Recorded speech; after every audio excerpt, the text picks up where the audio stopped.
Hello guys, welcome to my channel computer science वार। आज का हमारा टॉपिक है असाइंक्रोनस डाटा ट्रांसफ़र। जैसे कि हमने लास्ट टॉपिक में पढ़ा था इनपुट आउटपुट इंटरफेस, तो आज हमारा टॉपिक है उससे नेक्स्ट टॉपिक असाइंक्रोनस डाटा ट्रांसफ़र। तो ये होता क्या है ये देखते हैं।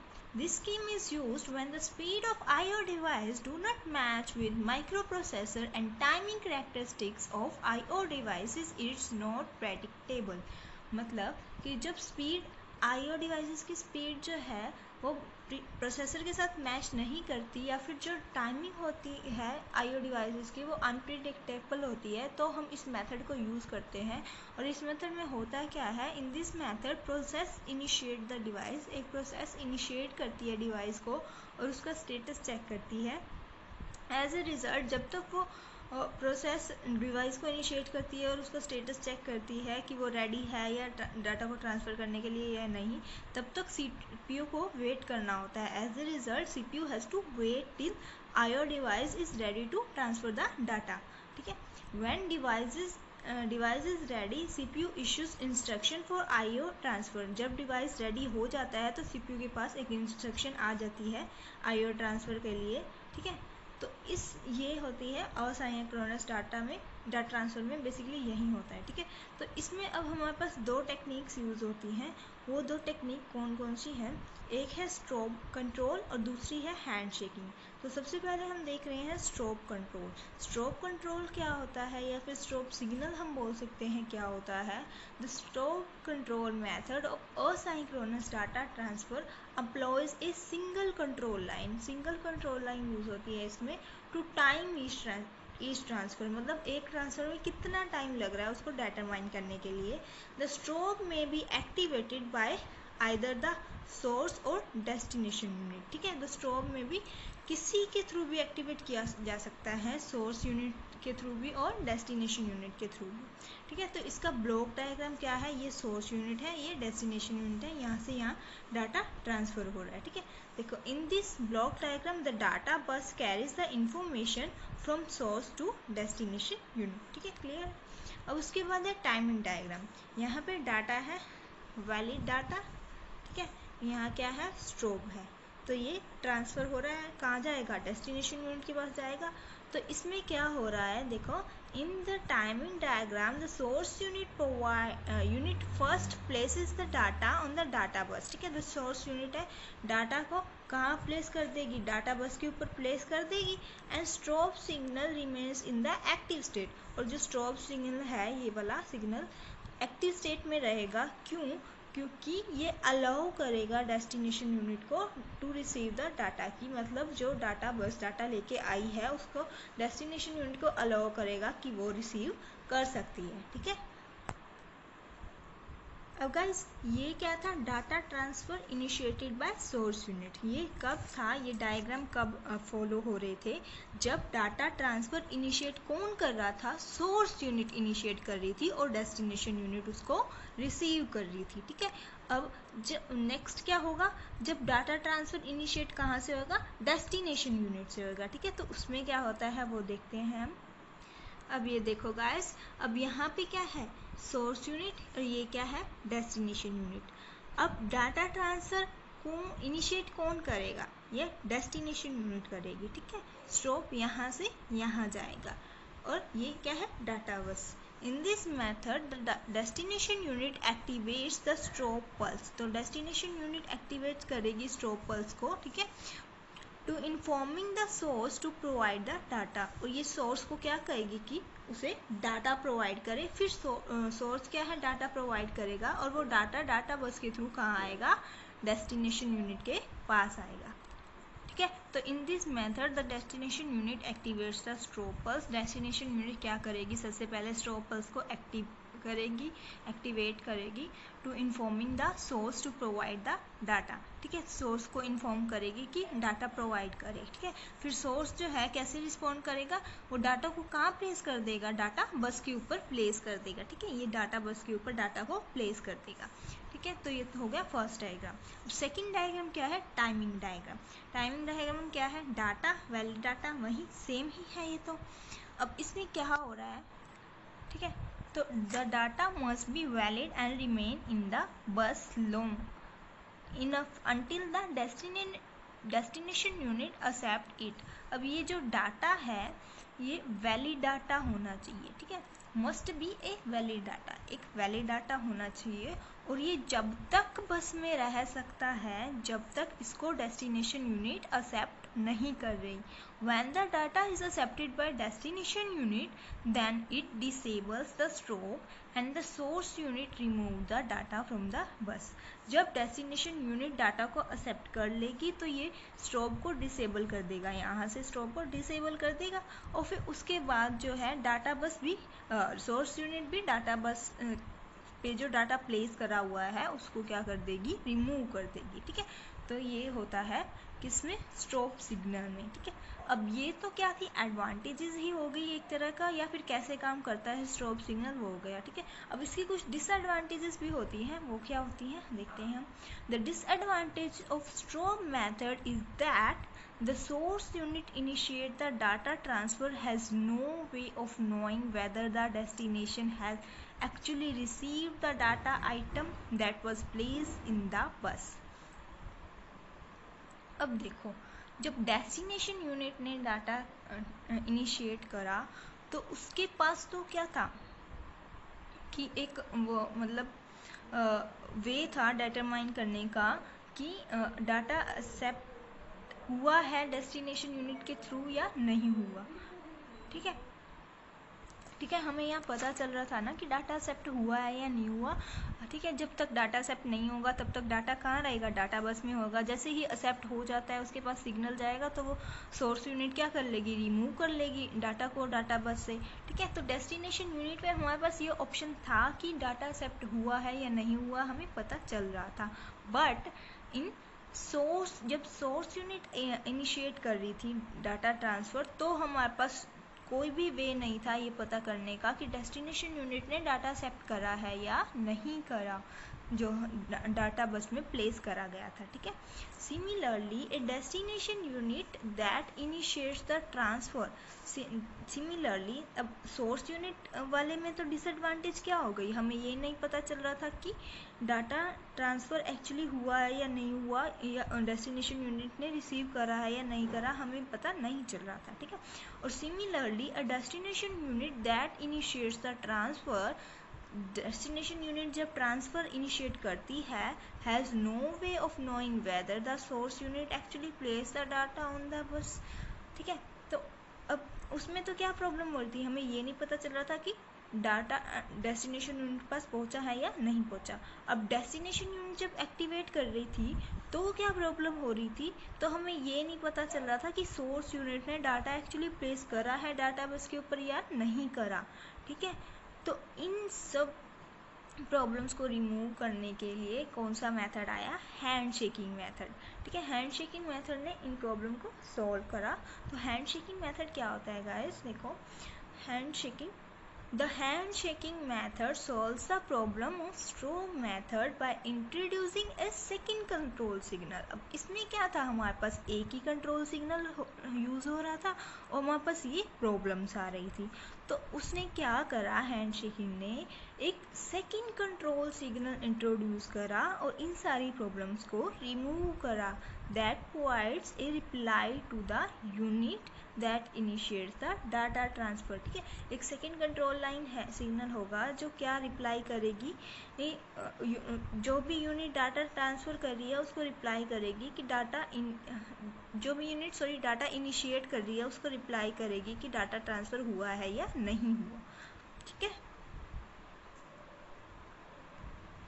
अब देखो guys, principle of handshaking, handshaking का प्रिंसिपल क्या है, one control line in the same direction as the data flows in the bus from source to destination, ठीक है। एक कंट्रोल लाइन तो उसी सेम डायरेक्शन में होगी क्योंकि डाटा कहाँ से फ्लो कर रहा है, डाटा बस में सोर्स से डेस्टिनेशन की तरफ ही जाएगा ना, ठीक है। तो it is used by source unit to inform the destination unit whether there is a valid data in the bus, ठीक है। तो ये क्या कह रहा है, एक कंट्रोल लाइन तो सेम ही डायरेक्शन में होगी, मतलब सोर्स से डेस्टिनेशन में होगी, जो किस लिए यूज़ होएगी, it is used by source unit. जो सोर्स यूनिट यूज़ करेगी, इन्फॉर्म करेगी डेस्टिनेशन यूनिट को कि उसने डाटा प्लेस कर दिया है बस में, ठीक है, वैलिड डाटा प्लेस कर दिया है बस में या नहीं करा है, वो बताएगी उसको, ठीक है। जो सेकेंड कंट्रोल लाइन होगी, the other control line is in the other direction, वो दूसरी डायरेक्शन में होगी from the destination unit to source unit, ठीक है। तो ये जो सेकेंड कंट्रोल लाइन होगी वो किसकी हेल्प, कौन यूज़ करेगा, डेस्टिनेशन यूनिट यूज़ करेगी टू इन्फॉर्म द सोर्स, वो सोर्स को इन्फॉर्म करेगी whether it can accept the data और नो, मतलब डेस्टिनेशन यूनिट ने डाटा एक्सेप्ट करा है या नहीं करा, ठीक है। तो मतलब इसमें सिंपल सा लॉजिक ये है कि दो कंट्रोल लाइन यूज़ हो रही है, एक तो सोर्स यूनिट यूज़ करेगी जो कि सेम डायरेक्शन में होगी, एक डेस्टिनेशन यूनिट यूज़ करेगी जो कि अदर डायरेक्शन, दूसरी उससे अपोजिट डायरेक्शन में होगी, ठीक है। तो सोर्स यूनिट क्या बताएंगी डेस्टिनेशन यूनिट को कि उसने डाटा प्लेस करा है या नहीं करा, और दूसरी जो डेस्टिनेशन लाइन होगी दूसरी डायरेक्शन में, वो डेस्टिनेशन यूनिट के द्वारा यूज़ होएगी, वो क्या बताएगा सोर्स यूनिट को कि उसने डाटा एक्सेप्ट करा है या नहीं करा, ठीक है। तो इसमें सिंपल सा लॉजिक यही है, ठीक है। The sequence of control during the data transfer depends on the unit that initiates the transfer, ठीक है। तो ये सीक्वेंस ऑफ कंट्रोल जो है किस पे डिपेंड करेगा, सिंपल सी बात है, उसी पे डिपेंड करेगा जो सबसे पहले डाटा को ट्रांसफर करना इनिशिएट कर रहा है, ठीक है। अब वही बात आ गई, जब सोर्स डाटा इनिशिएट करेगा तो क्या होगा, ठीक है। Source initiate transfer using handshaking, तो सोर्स ने इनिशिएट करा ट्रांसफर कौन से मेथड से, हैंडशेकिंग मेथड से। तो सोर्स यूनिट ने डाटा इनिशिएट करा, डाटा बस आई यहाँ पे डाटा लेके, ठीक है। तो ये कह रहे हैं कि मैंने तो डाटा रख दिया है, वैलिड है या नहीं, वैलिड डाटा प्लेस कर दिया है, ठीक है। और फिर डेस्टिनेशन यूनिट क्या करेगा, उसके अदर डायरेक्शन में जा रही है ये कंट्रोल लाइन, ये क्या बताएगी कि उसने डाटा एक्सेप्ट करा है या नहीं करा, ठीक है। एक तो क्या है, डाटा बस जा रही है कि उसने डाटा प्लेस कर दिया है, सेकंड क्या है, डाटा वैलिड, मतलब ये क्या कह रहा है कि मैंने तो डाटा प्लेस कर दिया है, उसको बता रहा है डेस्टिनेशन यूनिट को, सोर्स यूनिट बता रही है, ठीक है, कि मैंने डाटा प्लेस कर दिया है, ठीक है। और फिर जो ये वाली लाइन है, तो इसमें डेस्टिनेशन यूनिट सोर्स यूनिट को बता रही है कि मैंने डाटा एक्सेप्ट कर लिया है, ठीक है। तो ये था एक सिंपल सा ब्लॉक डायग्राम इसका। अब इसमें क्या है, सीक्वेंस ऑफ इवेंट्स जो होंगे यहाँ पे परफॉर्म, वो मैंने यहीं लिख रखे हैं, ठीक है। तो सबसे पहले ये सोर्स यूनिट है, ये डेस्टिनेशन यूनिट है, तो वो क्या करेगी, place the data on the bus, enable data valid, data को प्लेस कर देगी सोर्स यूनिट में, सोर्स यूनिट क्या करेगी, डाटा को प्लेस कर देगी बस में, और उसको कह देगी डेस्टिनेशन यूनिट को इन्फॉर्म कर देगी कि उसने डाटा प्लेस कर दिया है, ठीक है। फिर ये कहाँ जाएगा, यहाँ पे डेस्टिनेशन यूनिट के पास, डेस्टिनेशन यूनिट एक्सेप्ट कर देगी, डाटा को एक्सेप्ट कर लेगी, accept the data from the bus, enable data accepted, उसको बता देगी कि मैंने डाटा को एक्सेप्ट कर लिया है। जब वो डेस्टिनेशन यूनिट डाटा को एक्सेप्ट कर लेगी, तो वो जो डाटा है प्लेस है डाटा बस में, तो सोर्स यूनिट उस डाटा को डिसेबल कर देगी, disable data, valid invalid data on the बस, तो उस डाटा को डिसेबल कर देगी, डाटा को डिसेबल वैलिड डाटा, मतलब वैलिड डाटा को डिसेबल कर देगी, तो क्या आ जाएगा, इनवैलिडेट डाटा ऑन द बस ही रह जाएगा ना, ठीक है। तो फिर उसके बाद क्या आएगा, disable data accepted, ready to accept data, तो वो फिर उसके बाद डेस्टिनेशन यूनिट भी डिसेबल कर देगी कि मतलब दूसरा डाटा ट्रांसफ़र करने के लिए वो एक्सेप्ट हो जाएगी ना, और उस वाली डाटा एक्सेप्टेबल लाइन को क्या कर देगी, डिसेबल कर देगी, और दूसरे वाला डाटा एक्सेप्ट करने के लिए रेडी हो जाएगी, ठीक है। तो ये इवेंट्स इसमें परफॉर्म हो रहे थे। अब डेस्टिनेशन इनिशिएट, अब इसमें क्या था, सोर्स यूनिट इनिशिएट कर रही थी डाटा ट्रांसफ़र को, यहाँ पे डेस्टिनेशन यूनिट इनिशिएट कर रही है डाटा ट्रांसफ़र को यूजिंग हैंडशेकिंग। तो देखो यहाँ सोर्स यूनिट है, यहाँ डेस्टिनेशन यूनिट है, ठीक है। तो इसमें भी वही, मतलब कोई डिफरेंस नहीं आ रहा, चाहे सोर्स यूनिट इनिशिएट करे डाटा को या फिर डेस्टिनेशन यूनिट इनिशिएट करे, जो इवेंट्स परफॉर्म होंगे वो सेम ही होंगे, ठीक है। डाटा बस, डाटा वैलिड और डाटा एक्सेप्टेड, या फिर डाटा एक्सेप्ट कर लिया है उसके बाद डिसेबल कर देगी, ready to accept next data, ठीक है। मतलब ये इसको इन्फॉर्म ही कर रही है कि मैंने डाटा एक्सेप्ट कर लिया है, ठीक है। तो इसमें जो इवेंट्स परफॉर्म होंगे वो भी सेम ही होंगे, बस यहाँ पे लाइंस का डिफरेंस है, वो मैं आपको दिखा देती हूँ। इवेंट्स जो हैं वो बिल्कुल सेम ही परफॉर्म हो रही है। देखो सोर्स यूनिट ने क्या करा, डाटा को प्लेस करा डाटा बस पे और उसको बताया इनेबल वैलिड डाटा वैलिड, उसको बताया डेस्टिनेशन यूनिट को कि डाटा प्लेस कर दिया है। अब क्या गया डेस्टिनेशन यूनिट के पास, उसने क्या बताया कि उसने डाटा एक्सेप्ट कर लिया है, ठीक है। फिर उसके बाद कहाँ गया, डिसेबल डाटा वैलिड। तो मतलब जो सोर्स यूनिट था उसने क्या करा, जब इसने डाटा एक्सेप्ट कर लिया है तो उसने क्या करा, डाटा बस से डाटा को रिमूव कर दिया, डिसेबल कर दिया, ठीक है। बस यही फंक्शंस है जो परफॉर्म हो रहे हैं, इवेंट सेम ही है, बस मैंने आपको बताया था एरोज का डिफरेंस है, बाकी सेम ही फंक्शन परफॉर्म हो रहे हैं, ठीक है। अब इसकी एडवांटेजेस क्या क्या हुई हैंड शेकिंग की, तो इसमें देखो एडवांटेजेस क्या है हैंडशेकिंग की। The handshaking spin provides degree of flexibility provide करती है, रिलायबिलिटी प्रोवाइड करती है, क्योंकि जो यहाँ पे successful completion of data transfer हो रहा है किससे हो रहा है, एक्टिव पार्टिसिपेशन, दोनों यूनिट्स की एक्टिव पार्टिसिपेशन से हो रहा है, सोर्स यूनिट की भी और डेस्टिनेशन यूनिट की भी, ठीक है।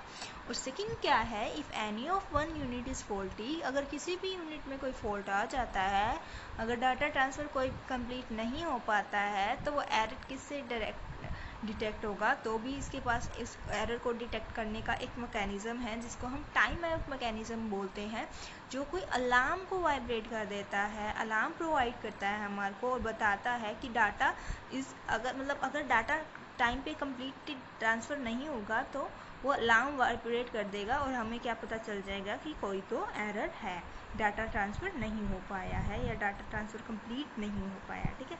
तो गाइस आज के लिए इतना ही, आज का टॉपिक हमारा था असाइंक्रोनस डाटा ट्रांसफ़र। नेक्स्ट टॉपिक में हम देने वाले हैं modes of transfer of data. तो आज हम एक बार रैपिडली रिकॉल कर लेते हैं कि हमने क्या क्या पढ़ा है, ठीक है, इतने तक आप भूल ना गए हो।